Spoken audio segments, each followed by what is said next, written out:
आपल्या आतमध्ये जे आहे तेच आपण बाहेर पिऊ शकतो. समजा माझ्याकडे माझ्या हातात चहा आहे. कप आहे, त्या कपामध्ये चहा आहे आणि समजा मला कोणाचा धक्का लागला. काय पडेल कपातनं बाहेर? चहा पडेल. ऑब्व्हियसली कपामध्ये चहा आहे, तर चहा बाहेर पडेल. आणि समजा माझ्या कपामध्ये कॉफी आहे. तर काय होईल?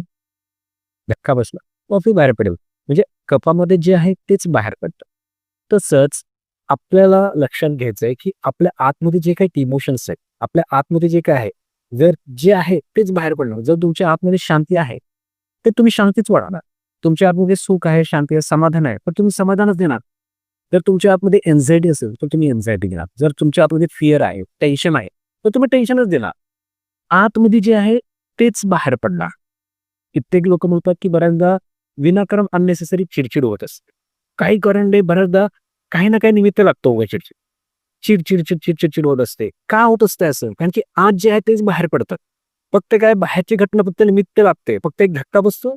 येस, चहा असेल चहा बाहेर पडेल. म्हणजे राग असेल राग बाहेर पडेल. टेन्शन असेल टेन्शन बाहेर येईल. जे आत आहे तेच बाहेर येणार आहे. विचार करा रे बघा तुमची जी आता मनाची अवस्था आहे मेजॉरिटी लोकांची, जे शांती आहे, रिलॅक्स वाटतंय, समाधान वाटतंय.